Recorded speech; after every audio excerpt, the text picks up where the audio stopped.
Hi viewers, welcome back അർച്ചന വേൽ. ഇനി ഞാൻ വന്നിരിക്കുന്നത് നിങ്ങളുടെ പേഴ്സൻ്റെ കറണ്ട് മെസ്സേജ്, അതായത് എനർജി മെസ്സേജ് എന്താണെന്ന് നോക്കാനാണ്. അപ്പോൾ ആദ്യം നോക്കുമ്പോൾ ഓവറോൾ എനർജി നോക്കുമ്പോൾ കാണാൻ സാധിക്കുന്നത് നിങ്ങളുടെ പേഴ്സൺ നിങ്ങളെക്കുറിച്ചുള്ള കാര്യങ്ങൾ ഫാമിലിയോട് ഡിസ്കസ് ചെയ്യാൻ ആഗ്രഹിക്കുന്നു എന്നാണ് ഇവിടെ എനർജി നോക്കുമ്പോൾ കാണാൻ സാധിക്കുന്നത്. അതായത് ഫാമിലിയോട് പറഞ്ഞിട്ട് എന്താണോ ഫാമിലിയുടെ റിയാക്ഷൻ അത് നോക്കാം എന്നുള്ള ആ ഒരു എനർജിയിലാണ് നിങ്ങളുടെ പേഴ്സൺ. കാരണം പിന്നെ ഫാമിലി പറയത്തില്ലല്ലോ നേരത്തെ എന്താ ഈ കാര്യം നമ്മളോട് പറയാത്തതെന്ന്. അതുകൊണ്ട് തന്നെ ഇവർ ഇപ്പോൾ തീരുമാനിച്ചിരിക്കുന്നത് ഫാമിലിയോട് നിങ്ങളെക്കുറിച്ചുള്ള കാര്യങ്ങൾ പറയാമെന്നാണ്. ഇപ്പോൾ നിങ്ങളുടെ പേഴ്സണ് ഒന്നും ഒളിച്ചു വെക്കാൻ മനസ്സ് വരുന്നില്ല. അതായത് ഇവർക്ക് പറ്റുന്നില്ല, എല്ലാം തുറന്ന് പറയണം, ഇനി എന്തിനാ മറച്ചു വയ്ക്കുന്നത് എന്നുള്ള ആ ഒരു എനർജി. ഇനി മാരേജ് ആയിട്ടുള്ള ആളാണ് നിങ്ങളുടെ പേഴ്സൺ എങ്കിൽ, അതായത് ഓൾറെഡി മാരേജ് ആയിട്ടുള്ള ആൾക്കാരാണ് എങ്കിൽ അവർ അവരുടെ പാർട്ട്ണറിനോട് ഈ ഒരു കാര്യം പറയുന്നതായിട്ട്, അതായത് എനിക്ക് വേറൊരാളുമായിട്ട് ബന്ധമുണ്ട്, എനിക്ക് അവരില്ല ജീവിക്കാൻ പറ്റത്തില്ല, ഞാനിനി അവരുമായിട്ട് ജീവിക്കുവാനാണ് ആഗ്രഹിക്കുന്നത്, ഇതാണ് എൻ്റെ തീരുമാനം എന്നുള്ള രീതിയിൽ ഹൃദയത്തിൽ എന്താണോ ഉള്ളത് അത് അവരോട് പറയുന്നതായിട്ടുള്ള ആ ഒരു എനർജി ഇവിടെ കാണാൻ സാധിക്കുന്നു. ഇവിടെ ഫാമിലിയോടായാലും തേർഡ് പാർട്ടിയോടായാലും ഇവരുടെ ഉള്ളിൽ എന്താണോ ഉള്ളത് അത് തുറന്ന് പറയുന്ന ആ ഒരു എനർജിയാണ് കാണാൻ സാധിക്കുന്നത്. ഇവിടെ നിങ്ങളുടെ പേഴ്സൺ വിചാരിക്കുന്നത് തേർഡ് പാർട്ടി എല്ലാം അറിയുന്നുണ്ട് എങ്കിൽ മ്യൂച്വലായിട്ട് ഒരു ഡിവോഴ്സിൽ പോയാൽ കുഴപ്പമില്ലല്ലോ. അതുകൊണ്ടാണ് തേർഡ് പാർട്ടിയോട് എല്ലാം പറയാമെന്നുള്ള രീതിയിൽ നിങ്ങളുടെ പേഴ്സൺ തീരുമാനിക്കുന്നത്. ഇവിടെ എന്തായാലും എല്ലാം ഡിസ്ക്ലോസ് ചെയ്യാം എന്നാണ് ഇവർ തീരുമാനിക്കുന്നത്. അപ്പോൾ നിങ്ങളുടെ പേഴ്സൺ മാരീഡ് ആയിട്ടുള്ള ആളാണെങ്കിലും അൺമാരീഡ് ആയിട്ടുള്ള ആൾക്കാരാണെങ്കിലും ഇവിടെ ഇവർ എല്ലാം തുറന്ന് പറയുവാൻ ആഗ്രഹിക്കുന്നു. പക്ഷേ ഫാമിലിയോ അല്ലെങ്കിൽ മാരീഡ് ആയിട്ടുള്ള ആളാണ് നിങ്ങളുടെ പേഴ്സണെങ്കിൽ അവരുടെ പാർട്ട്ണറോ ചിലപ്പോൾ പെട്ടെന്ന് അക്സെപ്റ്റ് ചെയ്യത്തില്ല. പക്ഷെ ഇതെല്ലാം ഇവർക്കറിയാം. പക്ഷേ എല്ലാം തുറന്ന് പറയാം, ഇനി ഇത് വച്ചുകൊണ്ട് എനിക്ക് മുന്നോട്ട് പോകാൻ സാധിക്കത്തില്ല എന്ന് ആ ഒരു തീരുമാനം ഇവർ എടുത്തൊക്കെയാണ്. നിങ്ങളുടെ പേഴ്സണ് തോന്നുന്നത് എന്തെന്ന് വെച്ചാൽ, ഞാൻ അറ്റ്ലീസ്റ്റ് സത്യമെങ്കിലും പറഞ്ഞല്ലോ, ഇനി എനിക്ക് ഈ ഭാരവും കൊണ്ട് നടക്കാൻ വയ്യ. ഓപ്പോസിറ്റുള്ള വ്യക്തി ഇഷ്ടപ്പെടുന്നെങ്കിലും ഇഷ്ടപ്പെട്ടില്ലെങ്കിലും എനിക്ക് കുഴപ്പമില്ല, എനിക്ക് എൻ്റെ മനസ്സിലെ ഭാരം ഇറക്കി വെക്കണം, അത്രേ ഉള്ളൂ. ഇവർ ആഗ്രഹിക്കുന്നത് എല്ലാം പറയാതെ മറച്ചു വെച്ച് ബന്ധം കൊണ്ടുപോകണേയും കാട്ടി എല്ലാം തുറന്ന് പറയാം. ഓപ്പോസിറ്റുള്ള വ്യക്തി തീരുമാനിക്കട്ടെ, ഇനി എൻ്റെ കൂടെ ജീവിക്കണോ അതോ എന്നെ വിട്ട് കളയണമോ, ഇല്ല എങ്കിൽ നിങ്ങളുടെ സന്തോഷമാണ് എൻ്റെ സന്തോഷം അങ്ങനെ പറയണമോ എന്ന് ഓപ്പോസിറ്റുള്ള വ്യക്തി തീരുമാനിക്കട്ടെ. ഇവിടെ ചില ആൾക്കാരുടെ ആ ഒരു എനർജി നോക്കുമ്പോൾ കാണാൻ സാധിക്കുന്നത് നിങ്ങൾ തമ്മിൽ ഏജ് ഡിഫറൻസ് ഭയങ്കരമായിട്ടുണ്ടായിരിക്കും. 10 വർഷം അല്ലെങ്കിൽ 15 വർഷം അങ്ങനത്തെ ഡിഫറൻസ് ഉണ്ടായിരിക്കും. ഇല്ലെങ്കിൽ കാസ്റ്റ് കൾച്ചർ ട്രഡീഷണൽ ഇഷ്യൂ, അല്ലെങ്കിൽ ഒരാൾ ഡിവോഴ്സി, ഒരാൾ സിംഗിള്, ഒരാൾ വിഡോ, ഒരാൾ സിംഗിൾ, അങ്ങനെയൊക്കെ എന്തെങ്കിലും വലിയ ഒരു പ്രശ്നം നിങ്ങൾക്കിടയിൽ ഉണ്ടായിരിക്കാം. അതിപ്പോൾ ഉള്ളത് കാരണം ഇപ്പോൾ ഇവർ ചിന്തിക്കുന്നത് ഇത്രയും വലിയ പ്രശ്നം ഉണ്ടായിട്ടും ഞാൻ എന്തുകൊണ്ടാണ് അവരെ മറക്കാൻ സാധിക്കാത്ത, എന്തുകൊണ്ടാണ് എൻ്റെ ഹൃദയം ഞാൻ അവർക്ക് കൊടുത്തത്, ഇത്രയും വലിയ ഇഷ്യൂ ആണല്ലോ നമുക്കിടയിലുള്ളത്, പക്ഷേ എൻ്റെ വീട്ടുകാരും ഇതിന് സമ്മതിക്കുന്നുമില്ല. ഒന്നുകിൽ കാസ്റ്റ്, അല്ലെങ്കിൽ ഇതേപോലെ ഒരാൾ വിധവയും ഒരാൾ സിംഗിളും, അങ്ങനെയൊക്കെ വരുമ്പോൾ വീട്ടുകാർക്ക് ഒരിക്കലും അത് അക്സെപ്റ്റ് ചെയ്യാൻ പറ്റത്തില്ല.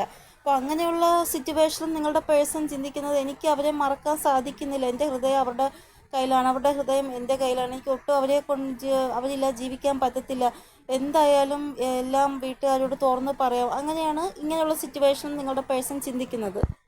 നെക്സ്റ്റ് എനർജി എന്ന് പറയുന്നത് നിങ്ങളുടെ പേഴ്സൺ ഈ ഒരു സ്നേഹത്തെ വളരെ സിമ്പിളായിട്ടാണ് എടുത്തത്. അതായത് ഫ്ലേർട്ട് ചെയ്യുക, മുന്നോട്ട് പോകുക, ഒരാൾ കാണുമ്പോൾ ഒറ്റൊരാളെ ആ സ്നേഹിച്ച ആളെ വിട്ടിട്ട് മറ്റൊരാളെ പിറകെ പോകുക, അങ്ങനെ ഫ്ലേർട്ട് ചെയ്ത് മുന്നോട്ട് പോകുമെന്നാണ് വിചാരിച്ചത്. പക്ഷെ പെട്ടെന്നാണ് ഇവർ നിങ്ങൾക്ക് വേണ്ടി വളരെയധികം സീരിയസ് ആയതും നിങ്ങളില്ലാതെ ജീവിക്കാൻ പറ്റത്തില്ല എന്നുള്ള അവസ്ഥ ഇവർക്ക് വന്നതും. പക്ഷെ ആദ്യം ഇവർ നിങ്ങൾക്ക് വേണ്ടി ഒട്ടും തന്നെ സീരിയസ് അല്ലായിരുന്നു. ഇപ്പോൾ ഫ്ലേർട്ട് ചെയ്യണമെന്നുള്ള മൂഡിൽ വന്ന് ഇവർക്കിപ്പോൾ നിങ്ങളില്ലാതെ ജീവിക്കാൻ പറ്റാത്ത അവസ്ഥയിലായിരിക്കുകയാണ്. ഇവിടെ നിങ്ങളുടെ പേഴ്സൺ ഒരു എന്താ പറയുക, ഒന്നും മിണ്ടാത്ത ഒരു അവസ്ഥയിലാണുള്ളത്.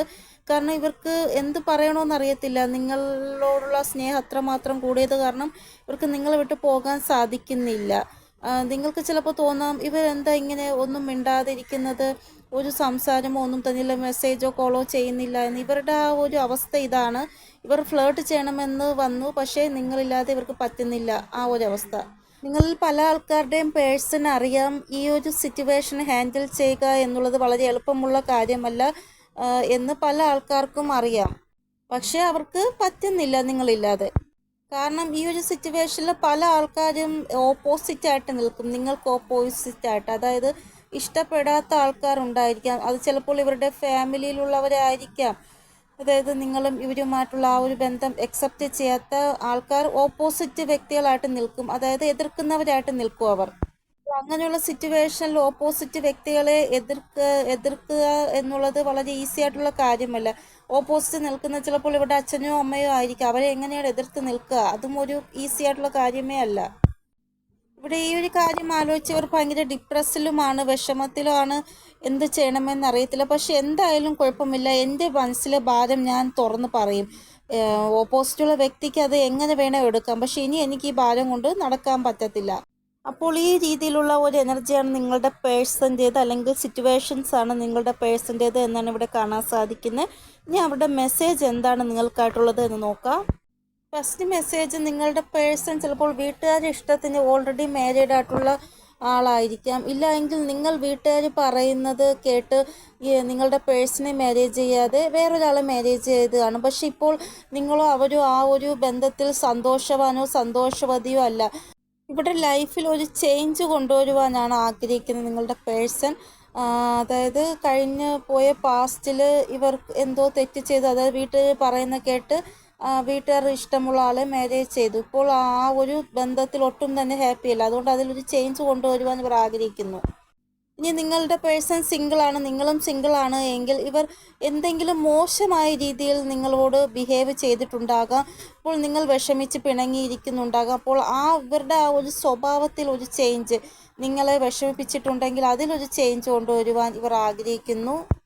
നെക്സ്റ്റ്, നിങ്ങളുടെ പേഴ്സൺ നിങ്ങളുമായിട്ടൊരു അൺകംഫർട്ടബിൾ ഫീൽ ആകുന്നു.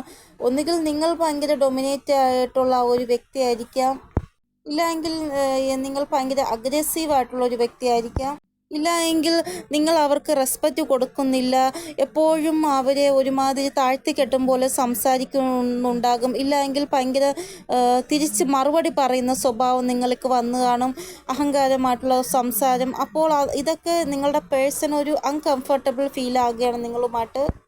ഇല്ലെങ്കിൽ നിങ്ങൾ എപ്പോഴും അവരോട് പറയും നിങ്ങൾക്ക് ഒരു എന്താ പറയുക, ഒരു കോൺഫിഡൻസ് ഇല്ല, എപ്പോഴും പേടിയാണ്, എല്ലാത്തിനും പേടിയാണ് എന്നൊക്കെ പറഞ്ഞ് അവരെ വിഷമിപ്പിക്കുന്ന രീതിയിൽ നിങ്ങൾ സംസാരിക്കുന്നുണ്ടാകും. നിങ്ങൾ മനഃപൂർവ്വമായിട്ട് മറ്റൊരാളെ ഇങ്ങനെ വേദനിപ്പിക്കുമ്പോൾ അവർക്ക് അത് ഇഷ്ടമില്ല. അപ്പോൾ അവർക്ക് നിങ്ങളുമായിട്ട് ഒരു അൺകംഫർട്ടബിൾ ഫീൽ ആകുന്നു. കാരണം ആ ഒരു വ്യക്തിയുടെ ഭാഗത്തൊരു തെറ്റുമില്ല, പക്ഷെ നിങ്ങൾ മനഃപൂർവ്വമായിട്ട് അവരെ കുറ്റം പറയുന്നു, നിങ്ങളെ കൊണ്ട് ഒന്നിനും ആവത്തില്ല, നിങ്ങൾ ഭയങ്കര പേടിയുള്ള ആളാണ്, അങ്ങനെയൊക്കെ പറയുമ്പോൾ അവർക്കത് ഭയങ്കരമായിട്ട് ഫീൽ ആകുന്നു.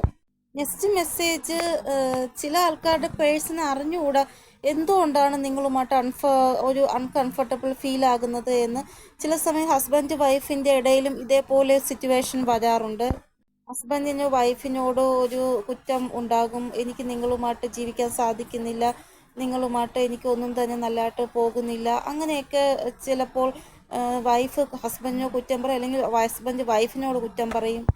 അതായത് ചില ഹസ്ബൻഡ് വൈഫിൻ്റെ ഇടയിലുള്ള ഒരു പ്രോബ്ലമാണ്, എനിക്ക് നിങ്ങളുടെ കൂടെ ജീവിക്കേണ്ട, എനിക്ക് നിങ്ങളുമായിട്ട് ഒട്ടും സഹകരിച്ച് പോകാൻ സാധിക്കുന്നില്ല എന്നൊക്കെ ചില ആൾക്കാർ ഹസ്ബൻഡും വൈഫും പറയുന്നത് നിങ്ങൾ കേൾക്കില്ല. അതേപോലെ അൺകംഫർട്ടബിലിറ്റി ഇവിടെ നിങ്ങളുടെ പേഴ്സൺ ഉണ്ട് എന്നാണ് ഇവിടെ കാണാൻ സാധിക്കുന്നത്. ചില സമയം പ്രോബ്ലം ഒന്നും തന്നെ അറിയത്തില്ലായിരിക്കും. പ്രോബ്ലം ഒന്നും അറിയാതെ നമുക്ക് ഡിവോഴ്സിലോട്ട് പോകാം, എനിക്ക് നിൻ്റെ കൂടെ ജീവിക്കാൻ സാധിക്കുന്നില്ല എന്നൊക്കെ പറഞ്ഞ് ഡിവോഴ്സിലോട്ട് പോകും.